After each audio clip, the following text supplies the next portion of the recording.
your favorite shopping destination, Value Zone Hypermart. ఇప్పుడు మన అమీర్పేట్లో pillar number 1081 వద్ద. యూట్యూబర్స్ మధ్యలో గొడవలు ఉంటాయా అండి? నేను చాలా చూసాను. కాంట్రవర్సీ ఉంటుందని, గొడవలు ఉండదు, పర్సనల్ గొడవలు ఉండవు.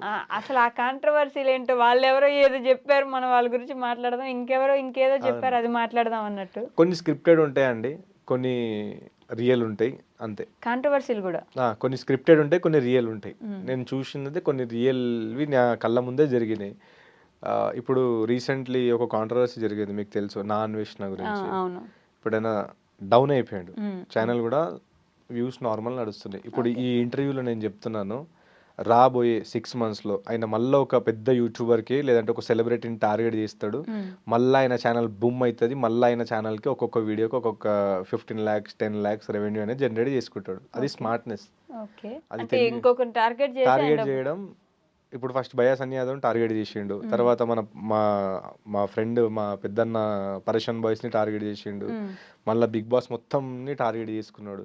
సో టార్గెట్ చేసిండు, అయినా బెనిఫిట్ చూసుకున్నాడు, లైక్ రెవెన్యూ, ప్రతి దగ్గర రెవెన్యూ అనేది ఇంక్రీజ్ చేసుకున్నాడు. టార్గెట్ చేసింది ఉట్టుట్టిగా చేశాడా లేకపోతే అక్కడ నిజం ఉండే చేశారా? అది అయితే ఆయన పర్సనల్ గా నేను చెప్పలేను. టార్గెట్ అయితే చేసిండు, టార్గెట్ చేసి ఒక పెద్ద మీడియా ఛానల్ కి నాకు ఒక్క వీడియోకే ఇన్ని 15 lakh రెవెన్యూ వచ్చిందని ఓపెన్లీ చెప్పిండు. సో అలా కాంట్రవర్సీస్ అనేది జరుగుతాయి. సో ఆయన కొంతమంది కావాలని క్రియేట్ చేస్తారు, కొంతమంది ఇంకా అది స్క్రిప్టెడ్ ఉంటాయి. ఓకే, కొంతమంది కావాలని పక్కన వాళ్ళ మీద గొడవ వేస్తే డబ్బులు ఎక్కువ వస్తాయి యూట్యూబ్. ఇప్పుడు మీరు నేను గొడవ పడ్డాం అనుకో, పబ్లిక్ ఎంటర్టైన్మెంట్ అవుతుంది. మీరు వీడియో పెడతారు, మీకు రెవెన్యూ వస్తుంది, నేను వీడియో పెడతాను, నాకు రెవెన్యూ వస్తుంది. పబ్లిక్ పాపం అంత దూరం ఉండదు, అంటే గొడవ పెడితే నాకు ఇప్పుడు డబ్బులు వస్తాయి కదా అని చెప్పేసి నేను గొడవలు పెట్టుకుని అంతే. అలాంటి మరి అంత గొడవ కాకుండా ఎక్కడో ఉండి రెండు మాటలు చెప్పుకోవడం, పబ్లిక్ కూడా కొంచెం ఎంటర్టైన్మెంట్ అయితే ఛానల్ వ్యూవర్షిప్ పెరిగిపోతుంది.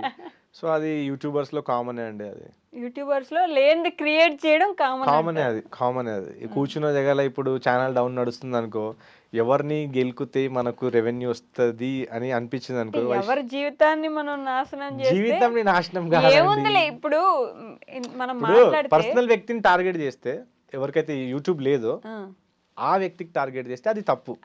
యూట్యూబ్ ఉన్నా సరే ఆ యూట్యూబ్ మీద బతుకుతున్నారు వాళ్ళు. మీరు మీ ఛానల్ డౌన్ అయిపోయింది, ఇంకంతే. వాళ్ళ మీద వాళ్ళు అప్పుడెప్పుడో ఇక్కడ వెళ్ళొచ్చారు, అది చేశారు, సో నేను వాళ్ళ మీద కూర్చుంటా ఇప్పుడు అని చెప్పేసి కూర్చున్నారు. పాపం వాళ్ళ ఫ్యామిలీ వాళ్ళు ఎంత బాధపడిపోతారు ఆ విషయం. నేను ఏమన్నా అనుకుంటే అది ఓకే, ఫన్ ఎంటర్టైన్మెంట్, కానీ ఫ్యామిలీకి ఎవరైనా ఫ్యామిలీకి అనడం ఎందుకు అలేకే చిట్టి పికిల్సా ఆ అమ్మాయి చూసాం, ఎంత పూర్తిగా ఆ అమ్మాయి డౌన్ అయిపోయేదాకా రోజు రప్చర్ చేశారు ఆ అమ్మాయిని. అసలు యూట్యూబ్ మరి ఇంకా దేశంలో అది తప్ప సమస్య లేదన్నట్టు మొత్తం అందరూ పడిపోయారు పాపం. నేనేం సపోర్ట్ చేయట్లేదు, కానీ అందరూ కలిసి ఒకరిని ఏదైనా చేసి నేలమట్టం చేయాలని చేశారు చూడండి. యూట్యూబర్ లో అందరు, అంటే యూట్యూబర్స్ లో ఇది ఒక, అంటే అది కావాలని ఎవరు చేయరండి. అది ఎట్లా అంటే ఈమె మీద మాట్లాడితేనే రెవెన్యూ వస్తుంది అనేది అందరికి ఒక ఇప్పుడు థాట్ అయిపోయింది. అందరికి అదే థాట్ అయిపోయింది. ఇప్పుడు ఆమె ట్రెండింగ్లో నడిచింది అనుకో, ఈమె ఇట్లా చేసింది, ఈమెను పట్టుకొని జైల్లో వేయండి, ఈమెను చెంచల్గూడలో కూర్చోబెట్టండి అని 2 మాటలు చెప్తే మనకు కూడా చూస్తారు పబ్లిక్ అనేసరికి, అంటే ఈ క్రియేటర్స్కి అట్లా ఒక మైండ్ సెట్ అయిపోయిందండి. ఇప్పుడు మీరు రేపు ట్రెండింగ్లో ఉంటే మీ మీద మాట్లాడతారు, నేనుంటే నా మీద మాట్లాడతారు, లేదంటే XYZ వేరే వాళ్ళ మీద మాట్లాడతారు. ఇంకా క్రియేటర్స్కి ఒక మైండ్ సెట్ అయిపోయింది, ఎవడు బక్రా దొరుకుతాడా ఇవాళ వాడి మీద మాట్లాడేద్దాం, ఇంకా రెవెన్యూ జనరేట్ చేసేద్దాం. ఇప్పుడు మీదే ఎక్కువ కష్టం అండి బాబు, ఎవరో ఒకరిని చేయాలి మనం రెవెన్యూ. లేదండి, నేను మీకు ఇప్పుడే చెప్పిన, నేను ఆల్రౌండర్ని, నేను ట్రిప్స్ పోతూ ఉంటా. నేను ఎప్పుడు మాట్లాడతా అంటే, ఎవరైనా వచ్చారు ట్రెండింగ్లో, ఫస్ట్ కనుక్కుంటా, మొత్తం వెరిఫై చేసుకున్న తర్వాతనే నేను వాళ్ళ మీద వీడియో మాట్లాడతా, లేదంటే అసలు మాట్లాడను. ఆ ముంగడి వ్యక్తి హర్ట్ కూడా కావద్దు. నేను ఎవరి మీద మాట్లాడినా పర్సనలీ నాకు టెక్స్ట్ చేసి అలా మంచిగా చేసినావు, బాగా చేసినావు అని అంటారు. కానీ ఇట్లా పర్సనలీ నన్ను టార్గెట్ చేసినావా, అది చేసినావా అనేది ఇప్పటివరకు నాకు ఒక్క క్రియేటర్ కూడా అనలే.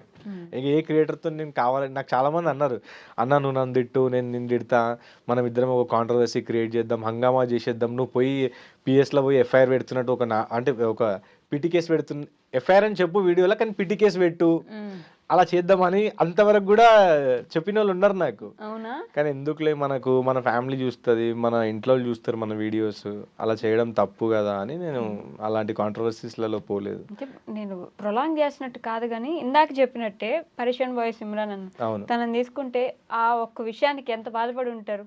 అప్పుడు ఆ వీడియో వచ్చినప్పుడు ఎంత ఇబ్బంది పడి ఉంటారు. దగ్గరగా ఉన్న వాళ్ళు చూసుంటారు కదా ఎంత ఇబ్బంది పడ్డారని చాలా చెప్పేసి. చాలా చాలా. అది సింప్లీ ఒక చిన్న విషయం మీరు ఒక వీడియో చేస్తే ఆ మనిషికి మినిమం 3 to 4 months ఎఫెక్ట్ పడుతుంది. అది మైండ్ లో కానీ ఫ్యామిలీలో కానీ ఇబ్బంది ఎంత అవుతుంది కదా. అది నేను మాట్లాడేది. అంటే అది ఎవరైతే టార్గెట్ చేస్తున్నారో పర్సనల్లీ అలాంటి వ్యక్తులకి బుద్ధి ఉండాలి. ఇప్పుడు వాళ్ళు ఏం చేస్తారంటే రెవెన్యూ జనరేట్ చేసుకొని కానీ మనం పైకి ఎదుగుదాం, ఛానల్ డౌన్లో ఉంది, ఇలాంటి పిచ్చి థాట్స్తోని ముందు పోతారు. మనం అలా కాదు, మనం కొలాబ్ చేద్దాం, మంచిగా ఒక డిఫరెంట్ కంటెంట్ ఇద్దాం, అలాంటిదే ఆలోచన ఉంటుంది. కానీ మనది ఇప్పుడు ఈ నాన్ వెజ్ నసంటోళ్ళు ఏంటంటే మీరు చూడండి, ఎవ్రీ ఇయర్ ఎవడో దొరుకుతాడు. ఫస్ట్ బయాస్ అన్ని యాదవ్, తర్వాత పరేషన్ బాయ్స్, దీప్తి సునైనా, ఇసొంటోళ్ళు అందరూ ఎవరో దొరికిన వాళ్ళని టార్గెట్ చేసుకోవడం, రెవెన్యూ జనరేట్ చేసుకోవడం, ఇలాంటి థాట్స్ అయితే నేను ఎప్పుడు చేయలేదు. నాన్ వెజ్ లో కూడా మంచి వీడియోస్ చేసుకుంటాడు కదా, ట్రిప్స్ చేస్తాడు. ఏందండి ఆ వీడియోలు ఎవరైనా చూస్తాడా? చూపిస్తాడు, చూస్తాడన్న అంతమంది చూస్తున్నారు, ఎన్ని వ్యూస్ వస్తున్నాయి అంటే అది ఎలా మీరు ఒకసారి చూడండి. ఫస్ట్ ఆఫ్ ఆల్ ఓకే, కొన్ని వీడియోస్ బాగానే ఉంటాయి, కొన్ని వీడియోస్లో బూతులు ఉంటాయి, కొన్ని అడల్ట్స్ వీడియోస్ ఉంటాయి, అడల్ట్స్ అవి చూడలేరు పిల్లలు. కానీ ఇప్పుడు మా ఇంటికాడ పిల్లలు మీరు ఏదైనా ఫన్నీ వీడియో పెట్టండి 18+వి, అవి దాన్ని కాపీ కొట్టేస్తారు. రీసెంట్లీ గణేష్ పండాలు పెట్టినప్పుడు చాలామంది పిల్లలు పెద్ద పెద్ద క్రియేటర్స్ని కాపీ కొట్టి వాళ్ళు అలా చేస్తున్నారు. వాళ్ళు అది ఎంతవరకు కరెక్ట్? ఇప్పుడు నాన్ వెజ్ నా ఒక హోటల్ దగ్గర పోయి ఈ హోటల్ పేరు చూడండి అన్నాడు, అది అసలు మన దగ్గర అది వల్గర్, అది అక్కడ వాళ్ళ లాంగ్వేజ్ కాబట్టి అది సో అండ్ సో ఆ హోటల్ పేరు ఉంది. ఆ హోటల్ పేరుని ఏదో కామెడీగా అనేసరికి ఇక్కడ మన పిల్లలు కూడా అది నేర్చుకొని అక్కడ గ్రూప్లలో మాట్లాడుకొని అలా దాన్ని తీసుకుంటున్నారు. అది ఎంతవరకు కరెక్ట్? మళ్ళీ సో కొన్ని చూపెట్టాలి, కొన్ని చూపెట్టొద్దు.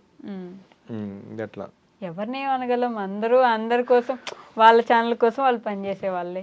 పని చేస్తే కరెక్టే అండి, కానీ టార్గెట్ చేయడం అనేది కరెక్ట్ కాదు ఎవరికి అయినా సరే, నేను అనుకుంటున్నాను. మీరు చెప్పారా పోనీ అట్లా టార్గెట్ చేయడం కరెక్ట్ కాదని మీరు వీడియో చేశారా?